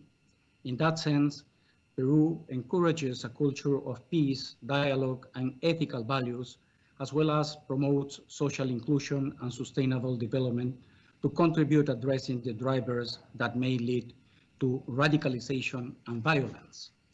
We believe that this effort, like all actions to prevent and combat terrorism, must be consistent with the international human rights law, international humanitarian law, and refugee law. We must also enhance the capacity of states on how to use the ICTs to limit, counteract, and dismantle its use for terrorist purposes, as spreading propaganda and manipulating grievances, among others. In this regard, we wish to highlight the importance of addressing the linkages between terrorism and organized crime, including cybercrime, emerging black markets, and corruption, which profit from supply chain disruptions at different levels. Given the increasing complexity of the terrorist threat and the unprecedented global challenges we are facing due to the pandemic, Peru considers of the utmost importance to strengthen multilateralism, solidarity, and international cooperation, as well as coordination between member states, civil society, academia, and the private sector. This will be very important to build back better, leaving no one behind. Peru supports and actively participates in the efforts to fight terrorism within the framework of the United Nations. Moreover, during the 2018 and 2019, Peru chaired the Security Council's Counter-Terrorism Committee, and in November last year, received a working visit from the CTED. During the visit, CTED and the participating organizations were able to appreciate Peru's dramatic and successful experience in the fight against terrorism, the current normative framework, the operational capacities that favor a comprehensive approach, as well as the policies adopted in the field of human rights, including reparation to the victims and affected communities. In this endeavor, we must remain together and strengthen our collective response with the continuous support of the United Nations, not only to counter terrorism, but also those seeking to divide and prosper. I thank you.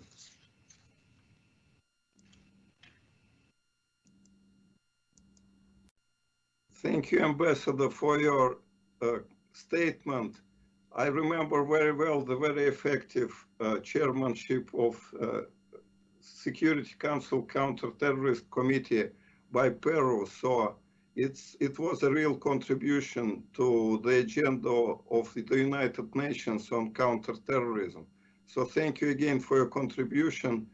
And I would like to give the floor to Her Excellency Ambassador Cheryl Norman Charlotte, Acting Deputy Representative of the United States of America to the United Nations, to be followed by the representative of the Netherlands. Ambassador, you have the floor. Thank you very much, Undersecretary General Voronkov. And I want to thank you and your team for pulling this conference together in these difficult circumstances, but using a unique and very effective platform. I also want to thank Secretary General Gutierrez for his remarks highlighting the ongoing global threat posed by violent extremism. This week is an opportunity, an important opportunity, to share our priorities and experiences in addressing the evolving threat of terrorism in today's global landscape, especially as we prepare for the review of the global counterterrorism strategy next year. Our cooperation is vital to prevent ISIS affiliates from taking root in our territories around the globe, to repatriate and hold foreign terrorist fighters accountable for their crimes, and to counter radicalization to violence within our communities back at home. Despite the territorial defeat of ISIS, ISIS affiliates continue to grow around the globe. We remain concerned about the thousands of foreign terrorist fighters and their families still being kept in camps and detention facilities in Iraq and Syria, and the security risk posed by their potential escape will fuel the growth of ISIS affiliates and the next generation of terrorists. The humanitarian concerns in the unsanitary and overpopulated camps continue to rise as the COVID-19 pandemic spreads around the globe. We should all continue to take responsibility for our citizens and prosecute them, and where possible, provide human rights compliant rehabilitation and reintegration to minimize recidivism to terrorism. We have also continued to closely monitor the spread of racially and ethnically motivated terrorism. Such groups have exploited the anxiety and fears around the pandemic to promote false accusations regarding COVID-19 that propagate lawless, anti-immigrant, and racist ideologies. Terrorist organizations across the ideological spectrum are instrumentalizing the pandemic to spread disinformation and build support for their terrorist objectives. We continue to counter radicalization to violence and recruitment of racially and ethnically motivated terrorists by working with our global partners, including those in the private sector and civil society. I wanted to take a moment to dive deeper into the important role of civil society in preventing and countering violent extremism. We are eager to hear about the lessons and challenges operating in a pandemic from civil society organizations during this week's sessions. The COVID-19 pandemic has made it more difficult, if not impossible, for peace builders and civil society to continue to safely work with local communities on preventing and countering violent extremism. As member states, it is our responsibility to ensure that our civil society partners have the space to support our collective efforts in promoting a comprehensive whole-of-society approach to countering violent extremism. The United States looks forward to continuing the conversation in more detail this week to refine our collective strategies and better address this threat together. Thank you very much. Thank you, Ambassador, for your contribution to the discussion. So, dear colleagues, please switch off your microphones when you are not speaking. It's very important to have silence during the statements. So now I would like to give the floor to Mr. Peter Jaap Albersberg, National Coordinator for Security and Counterterrorism, Ministry of Justice and Security of the Netherlands, to be followed by the representative of the United Kingdom. You have the floor, sir. Thank you, Your Excellency, for giving me the floor. First of all, I would like to thank the United Nations for organizing this virtual CT week. And I would like to say thank you to all my colleagues who are virtually here in these exceptional times. It's my pleasure to speak to you today. The impact of COVID-19 on our societies and economies has been unprecedented. The challenge we face as a government in coping with this pandemic is an extraordinary one. As National Coordinator for Counterterrorism and Security in the Netherlands, I'm also tasked with the national coordination of the crisis response to COVID-19. Hence, my organization has been drawn into dealing with these rising challenges. Both terrorism and pandemic don't stop at borders. Therefore, international cooperation is crucial, and I'm very pleased with initiatives like this virtual meeting where we can share our viewpoints and experiences. Now, if we look at the threat of terrorism in relation to COVID-19, I'd like to point out two things. First, it can be expected when the COVID crisis diminishes, the threat posed by terrorist groups will pop up again. Despite the limited freedom of movement of terrorists in times of COVID, the breeding ground for radicalization and terrorism is still very fertile. Violent extremist groups from different backgrounds and motivations are causing social disruption and seek ways to take advantage of the current situation. So we have to remain vigilant and at the same time make sure that our COVID response is with respect for human rights and civic space, rather than only a security-oriented approach, because counterterrorism can only be effective when human rights are protected. It brings me to my second point, youth, in particular vulnerable youth. We can literally lose sight on. Because of the COVID-19 pandemic, daily activities such as work, study, that usually function as a buffer against recruiters are increasingly under pressure. Youth unemployment is rising, and it is likely that these youngsters will now spend more time online. This is an environment where they can be influenced by conspiracy theories, disinformation, and violent extremists and terrorist propaganda. Although it's not proven yet, there's even a probability that these events now will trigger the process of radicalization even more.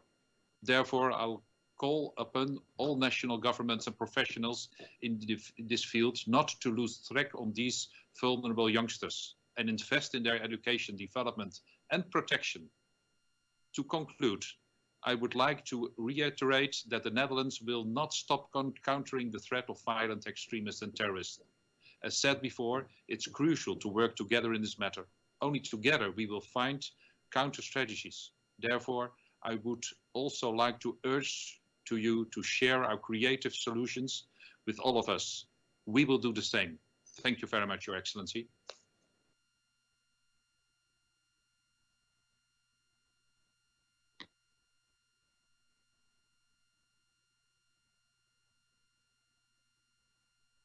USC, you are muted. Thank you, Your Excellency, and for organising the conference. So in the same way that without respect for race and creed, so Daesh and AQ-aligned group created its emergence and impact on all of our countries as a form of divine intervention, and see this contribution on the governments and multinational entities combating. COVID-19 has been referred to in Daesh-aligned forums as God's little soldier, and on their posters as a soldier of Allah, amid gloating that even all the most powerful governments could not stop its spread. But sadly, COVID-19, like the terrorist attacks committed by such groups, are killing indiscriminately. Even when countries were in lockdown, Daesh took advantage to commit attacks, claiming nearly 500 attacks across 22 countries in April and May. We've also seen how right-wing terrorists understand that a pandemic and economic downturn provide them with opportunities to promote conspiracy theories, assign blame, and offer their poisonous ideologies, as they have used anti-lockdown demonstrations to push their propaganda and recruit, and have made calls to weaponize COVID-19 for their cause. These spikes in violence have occurred despite the restrictions forced on us all by COVID-19. And meanwhile, those same restrictions and lockdowns have provided additional opportunities for radicalization and for those who would do us harm by giving them opportunities to plan and build for the medium to long term. One terrorist advantage is their agility, their ability to quickly take advantage of an opening. And institutions of state and multilateral organizations find it hard to respond as quickly. We must work together to become more nimble than our attackers if we are to get ahead of the threats posed by terrorists. And like COVID-19, Daesh, AQ, and their evolving affiliates remain an international problem that requires an international solution. Drive is needed if we are to match or better the agility of our enemy and address emerging trends. We will work proactively with the UN to improve international cooperation with the 1267 monitoring team to identify threats, and with CETA to assess counterterrorism measures and share good practices and standards globally. Working with UNOCT and others, we must hit terrorists where it's the most. We can do three things. One, we can reduce the pipeline of those willing to commit terrorist acts and focusing on prevention. Two, we can cut the flow of money and resources that sustains terrorism. And third, we can deny terrorism the oxygen of publicity that enables recruitment and propaganda. These are indeed exceptional times, and to overcome these challenges, we must all rise together to meet them. The UN has the global reach to coordinate and lead the way, and I pledge the UK's continued and active support. Thank you. Thank you very much. Thank you, Madam Despo Michael, for your statement. I'd like to remind the colleagues that Madam Michael is the head of Counter-Terrorism Department, Foreign and Commonwealth Office of the United Kingdom. I would like also to emphasize that two colleagues from the Dutch, from the Netherlands and from the United Kingdom mentioned two very important topics. First of all, we need to stay vigilant because terrorism is not disappearing despite COVID-19.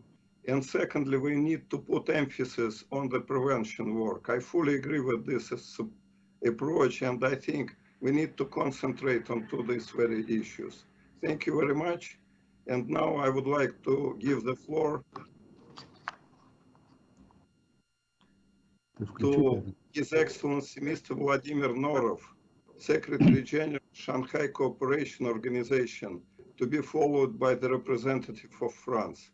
You have the floor, Your Excellency. Thank you, dear Mr. Voronkov, for the invitation to the conference. We highly appreciate this timely and relevant initiative of the UNOCT.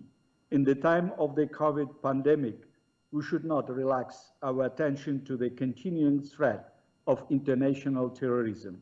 The current socio-economic crisis, combined with the forced transit of the society to digital matters of communication, provides a favorable environment for the spread of radical and destructive ideas among the young people in the internet.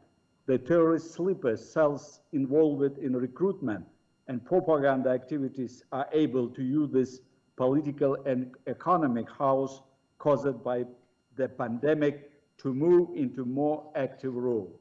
In this regard, we need to further enhance and strengthen international cooperation in containing the spread of terrorist and extremist ideology in the information space and blocking the sources and channels of financing terrorists and their supporters, including by proceeds of the drug trafficking and other types of transborder crimes. Besides, it is necessary to consolidate multilateral efforts to counter attacks with the use of information and communication technologies on public and financial institutions, and to strengthen the protection of critical infrastructure. In this regard, we call for elaboration of universal rules, principles, and norms of responsible conduct of states in the information space. We also share the view of the UN Secretary General Antonio Gutierrez on the need to focus efforts on ensuring biological security. We intend to discuss all these topics in detail and take appropriate decisions on them during the scheduled ACO summit in St. Petersburg in the autumn. We express our concern regarding the long-standing activities of foreign terrorist fighters in Afghanistan. We must join the effort to find a solution to this problem in the framework of UN and other international platforms. We express confidence that the Memorandum of Understanding between ACO Regional Anti-Terrorist Extraction and the UNOCT, signed in February this year, will help to strengthen the capacity of the ACO member states to implement the United Nations Global Counter-Terrorism Strategy.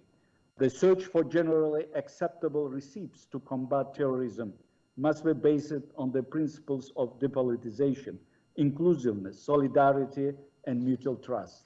At the same time, we consider promising the systematic movement towards uniting the efforts of regional organizations in Eurasia to create a single and indivisible space for security and development. ACO member states reaffirm their commitment to comprehensive implementation of the relevant resolution of the UN Security Council and General Assembly, as well as the provisions of the UN Global Counter-Terrorism Strategy. We assume that the state institution should keep the leading role in implementing the counter-terrorism policies. Thank you for your attention. Владимир Иванович, спасибо большое за ваш вклад в дискуссию. Thank you, Mr. Secretary General, for your contribution to the discussion. And now I would like to give the floor to Mr. Oliver Caron, Special Envoy for Counter-Terrorism International Strategy, Ministry of Foreign Affairs of France, to be followed by the representative of the Maldives. You have the floor, sir. Please unmute you, please.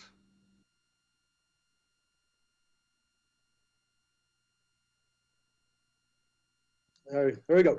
Yes, it's okay. Okay, Mr. Undersecretary General, congratulations on this holding this CT week virtually under circumstances. And dear colleagues, I'm very glad to be with you here today. I'd like to make just a few remarks in the short time allotted. First, to remark that indeed we're going through a very unprecedented crisis, both by its extreme seriousness and the scale of its consequences. And these consequences have bearing on our common agenda, that is forestalling and fighting against terrorism. Terrorists have sought to harness the suffering and disruption generated by the COVID-19 pandemic to further their goals. The fallout of the pandemic exacerbates the socioeconomic and political challenges conducive to the spread of terrorism. And in this regard, as an international community, we must heed three necessities. First, that of coordination against terrorist organizations that have turned the blind spots of the international system to their advantage, in order first to disseminate fighters to carry out attacks and escape justice. Second, to attract funding by leveraging the possibilities offered by new technologies or by misusing ancestral practices such as Hawala. And third, to recruit and spread their ideas in cyberspace. Second, the necessity of cooperation. Unity creates strength, as demonstrated by the achievements of the coalition against ISIS. But the threats posed by ISIS and AQ haven't disappeared, as has been noted by other speakers. So, improving the collection, analysis, and sharing of information, and stepping up international cooperation between all law enforcement agencies as well as information organizations remains critical. We also need to build a broad partnership by including the private sector and civil society. This has been exemplified by the launch of the Christchurch call by the New Zealand Prime Minister Jacinda Ardern and French President Emmanuel Macron, bringing together on May 2019 heads of state and government and leaders from the tech sector to address the issue of online hate. Progress has been made, still remains to be completed on this front. Third, the necessity of solidarity. We know that we do not have all the same resources to cope with the issue. The most vulnerable countries, particularly those in Africa, need sustained support. As you know, this is a priority for France, which has recently launched an international coalition for the Sahel to ensure coherent, consistent, persistent action at the regional level, encompassing all levels and actors involved in military, security, and political and development issues in the Sahel. Supporting stabilization in the Sahel and in Western Africa writ large is not only critical for the region, but also for our collective security. And initiating such whole of government approaches to address the issue, I think, is a critical component of our common response. Ladies and gentlemen, to stay united, we need strong multilateral institutions, a strong and resilient United Nations, and a common commitment to act collectively within this framework. The upcoming week of discussions we have in front of us will, I'm sure, contribute to move us forward in the right direction and prepare us well for next year's events. I thank you for your attention. Thank you, Mr. Curran, for your intervention. Thank you very much for the very strong support expressed to the multilateralism. And now I would like to give the floor to Brigadier General Zakaria Mansour, Director General of the National Counter-Terrorist Center of the Maldives, to be followed by the representative of Japan. You have the floor, General. Please unmute yourself. We can't hear you. I think it's good. It's okay. Thank you very much. The Assistant Director General of the Counterterrorism UN, and also the other esteemed delegates of the virtual Counterterrorism Week of 2020. And I wish you all very best. Firstly, on behalf of the Minister of Defense and the Government of Maldives, I would like to thank the global community in general and the UN family and our partner nations for their continued support in our PCV effort. Next, I would like to note that it is a great honor to get the opportunity to speak a few words at this webinar one discussions of post-COVID-19 world contours, pivot points, and benefits of multilateralism collaboration. Alongside the steps taken by the government of Maldives to accelerate the country's economic recovery from COVID-19, there's a need to address national security as there is a growing threat of violent extremism.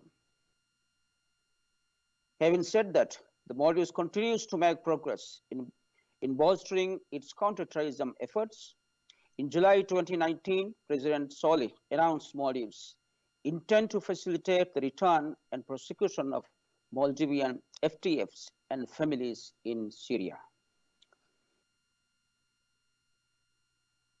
The Maldivian government also passed amendments strengthening its 2015 Anti-Terrorism Act and designated 17 terrorist organizations, while designating one area as a conflict zone under these amendments in September 2019.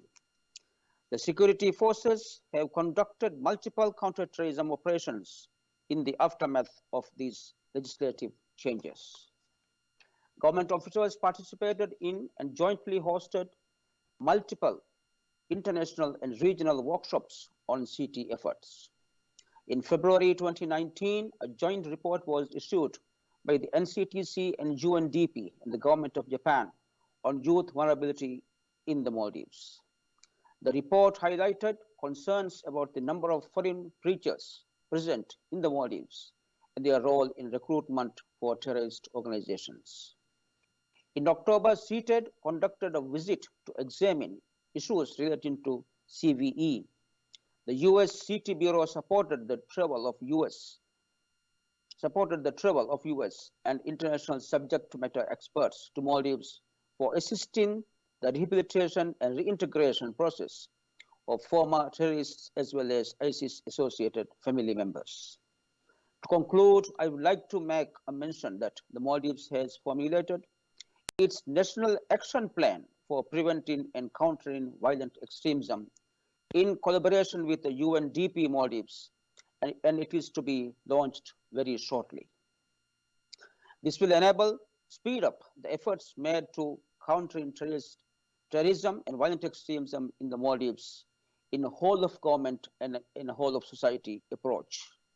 I would also like to note that creating awareness in violent extremism and terrorism to youth, community, and programs focused on the role of education sector are key segments of our strategy to counter violent extremism. Finally, I would like to reiterate our gratitude to the UN for the role in facilitating our activities, providing expertise and knowledge and engagement with the Maldives National Counterterrorism Center. And once again, thank you all for very much. Thank you very much, Mr. Brigadier General Mansour. Now I would like to give the floor to Mr. Chitaru Shimizu, the Director of the International Safety and Security Cooperation Division, Ministry of Foreign Affairs of Japan, to be followed by the representative of Cuba. You have the floor, sir. Thank you, Mr. Voronkov. Excellencies, ladies and gentlemen. First of all, let me join other speakers' voices and begin with expressing our congratulations to UNOCT to hold and organize this timely event, Virtual Counterterrorism Week 2020. On behalf of Government of Japan, I'd like to touch upon several points regarding the topic. As Secretary General and other speakers rightly pointed out, the COVID-19 pandemic has changed our lives and communities in many aspects, including the terrorist activities, how to prevent counterterrorism in general, also gender and youth aspects. We need to analyze the impact and how to cope with this situation. In this regard, I would like to thank other speakers for sharing their analysis, how the terrorists are taking advantage of the pandemic situation.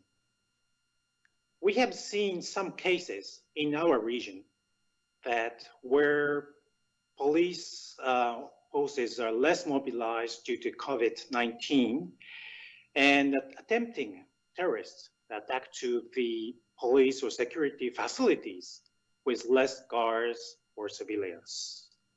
Also, some terrorists have combined the COVID-19 pandemic with certain religious interpretation or political ideology and have tried to spread their violent extremism conducive to terrorism through virtual platform, which is threatening for recruitment of terrorism or inviting lone wolf type terrorism outside the conflict area.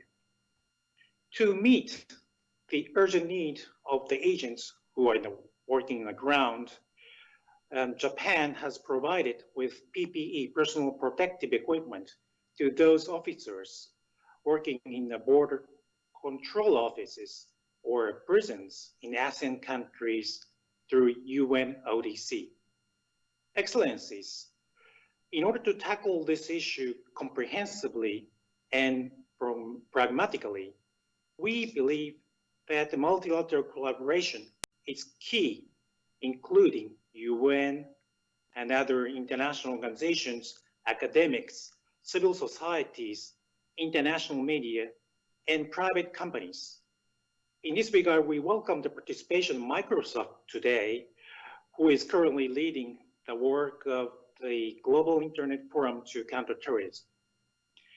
I hope this webinar, with participation of many stakeholders, will be an excellent opportunity to share the analysis, countermeasures, and good practices.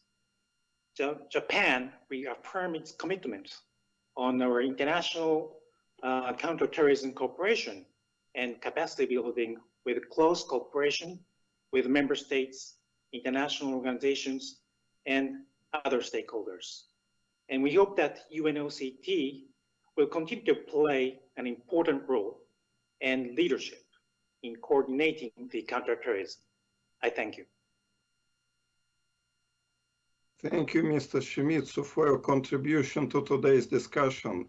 And now I would like to give the floor to Her Excellency, Ambassador Ana Silvia Rodriguez Abascal, Chargé d'Affaires of the Permanent Mission of Cuba to the United Nations, to be followed by the representative of the United Nations Department for Peace Operations. Madam, you have the floor. Thank you, Mr. Voronkov. I would like to thank you and your team for the organization of this very important event. Cooperation among states becomes essential in the fight against terrorism. It is regrettable that this cooperation does not always take place. Last April, the Cuban embassy in the United States was attacked with a semi-automatic assault rifle. This serious terrorist attack endangered the life and the safety of the staff of the diplomatic mission and their family. At the time of the shooting, 10 Cuban diplomats were inside of the headquarters of the Cuban embassy. The perpetrator of the attack was arrested by the local authorities at the scene and remained in their custody. 2 months after the terrorist attack has passed, and the United States government is still unable to publicly condemn the events and acknowledge its terrorist nature. It also refrained from taking action against terrorist individuals and groups residing in the United States territory that incite violence against Cuba and its institutions. The attitude of clear complicity of the United States government involves the risk of being assumed as an endorsement of terrorism. The groups and individuals who have carried out terrorist acts against Cuba have operated for years and continue to do so with impunity in U.S. soil. The law enforcement agencies of the United States government are fully aware of this. On the other hand, Cuba has been included arbitrarily and unilaterally in the United States Department of State list of countries which allegedly do not fully cooperate with its anti-terrorist efforts, made public on 13 May 2020.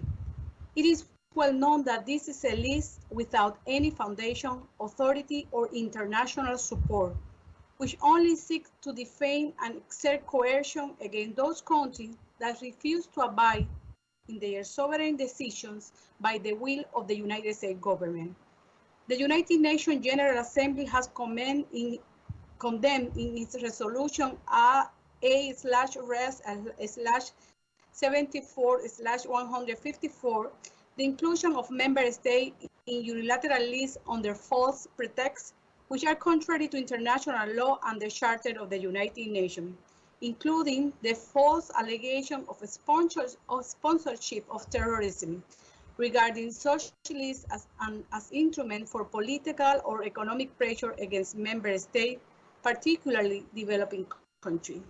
We reiterate our readiness to cooperate with any state in the prevention and combating of international terrorism in all of its forms and manifestations, always on the basis of the respect of the rules of the international law. Action like we presented today set a very negative precedent and message on the cooperation that should prevail among nations on this vital issue, and that the majority of the previous speaker talk about. Thank you. Thank you, Madam Ambassador, for your statement. And now I would like to give the floor to Mr. Luis Carrillo, Policy Advisor, Office of Rule of Law and Security Institutions, United Nations Department of Peace Operations, to be followed by the representative of Women Without Borders. Luis, you have the floor. Excellencies, distinguished delegates, colleagues, first of all, let me congratulate yourself, USG Voronkov, and all of your team, UNOCT, for the successful organization of this virtual Counterterrorism Week 2020 in spite of the current unprecedented circumstances we are facing. COVID-19 is first and foremost a public health crisis, but as we have seen over the last few months, public health is increasingly a core element of national security. For that reason, United Nations Police, the entire Office of the Rule of Law and Security Institutions of the Department of Peace Operations mobilized to provide immediate assistance to national institutions in several countries and continues to do so. For example, we have been strengthening national capacities by providing life-saving awareness raising, personal protective equipment, and assistance with humanitarian efforts in countries like Central African Republic, Cyprus, Darfur, Mali, Democratic Republic of Congo, South Sudan, and many other settings, including to former combatants and vulnerable populations like women and children, the elderly, internal displaced people, refugees, and victims of crimes. Together with our partners, we have also developed practical tools to mitigate the spread of COVID-19 and congestion in prisons, guidance to continue carrying out essential policing activities while managing risks to ourselves and others, and a manual for holding virtual court hearings. OROLSI reiterates its commitment to enhance its partnership with the UN, particularly UNOCT, and bilateral partners by working closely to counter terrorism and prevent violent extremism, building on each entity's comparative advantage, expertise, and resources, and on existing cooperation frameworks. We serve as the focal point in the Department of Peace Operation on this effort. In this role, OROLSI brings a comprehensive, multifaceted approach to building such capacities in both United Nations peace operations and the non-mission settings. OROLSI coordinates DPO engagement in the Global Counterterrorism Coordination Compact. On behalf of the DPO, OROLSI participates in all 8 Global Counterterrorism Coordination Compact Committee working groups, ensuring the department expertise in available and integrated where relevant. As a system-wide provider, OROLSI is on the front lines of helping implement the Secretary-General vision for preventing violent conflict and sustaining peace. Let me stress that OROLSI stands ready to continue supporting counterterrorism, prevent violent extremism assessments, activities and programs in areas of police, justice and corrections, security sector reform, mine action, and disarmament and demobilization and reintegration. For example, United Nations Police are already engaged to provide technical expertise and training assistance together with UNOCT in fusion cell programs to enhance national cooperation mechanisms, intelligence-led threat analysis, and law enforcement capacities in several countries throughout Africa. Looking ahead, there are many more opportunities for even greater cooperation and synergy between OROLSI and UN and all bilateral partners in counterterrorism, preventing violent extremism, and enhancing the rule of law in post-COVID-19. Assistant Secretary General Zuev, all of my colleagues in OROLSI, and myself, together with all my colleagues in the police division, look forward to hearing the ideas during this week and to implement them over the years to come. Whether addressing immense global challenges like COVID-19 or the threat from terrorism and violent extremism, we urge all of us to recommit to working together to fortify our credibility, to fortify our relevance, and to fortify, as our Secretary General said, our impact for better on the lives of the communities we serve. Now it's time, more than ever, to reinforce multilateralism. Spasibo Bolchoya, thank you very much. Mr. Karelicho, thank you very much for your statement. And now I would like to give the floor to Dr. Edith Schlaffer, founder and executive director, Women Without Borders. You have the floor.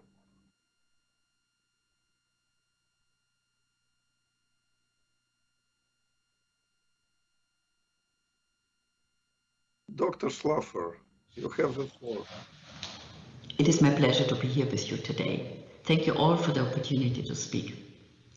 My name is Edith Schlaffer. I'm the founder of Women Without Borders, an international nonprofit that bridges the divide between local level realities and policy decisions. Since 2001, Women Without Borders has been building women-led grassroots solutions to global issues. Our primary focus is on preventing violent extremism. These recent months have alerted us to serious injustices and inequalities, many of which have been accentuated by the pandemic. Our understanding of how we live together has been tested by this global crisis. We have learned that it is time to listen to and work more closely with at-risk communities. And it is clear that our global community is slowly waking up. We have also witnessed how women have taken the lead. Global women heads of state have responded more effectively than many of their male counterparts. Locally, women have worked to keep their communities and families together. We witnessed this through our worldwide network of women leaders. To highlight their resilience, ingenuity, and bravery throughout the crisis, we recently launched our online Mothers Lead campaign. But alongside dialogue and high-level resolutions, we need to support our allies on the ground who do the day-to-day work. And therefore, at Women Without Borders, we spent the last decade building an adaptable security architecture that addresses precisely the issues that COVID-19 has made even clearer. We call it the Parenting for Peace model, a whole-of-community approach. Our Parenting for Peace programs, the Mother Schools and the Father Schools, harness the potential of parents to safeguard their children and therefore ensure that the next generation is on the right course. Why do we do this? Because we've seen that across the world, mothers and fathers are the first teachers in the lives of their children, and that they are true allies. They will never clock the hours if their children are at risk of being radicalized. In this way, they build up their self-confidence and skill set to become role models and security stakeholders in the fight against toxic ideologies.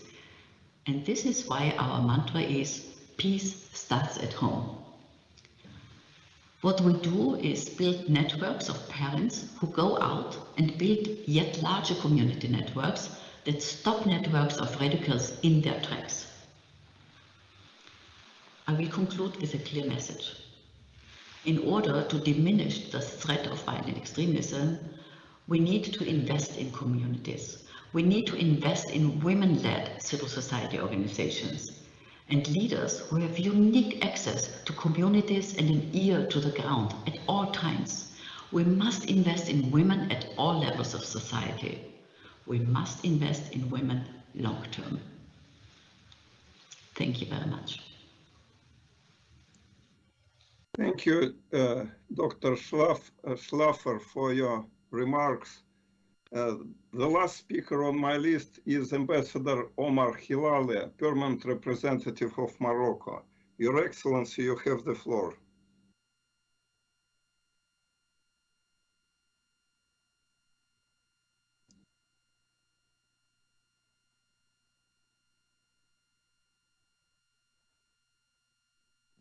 We can't hear you.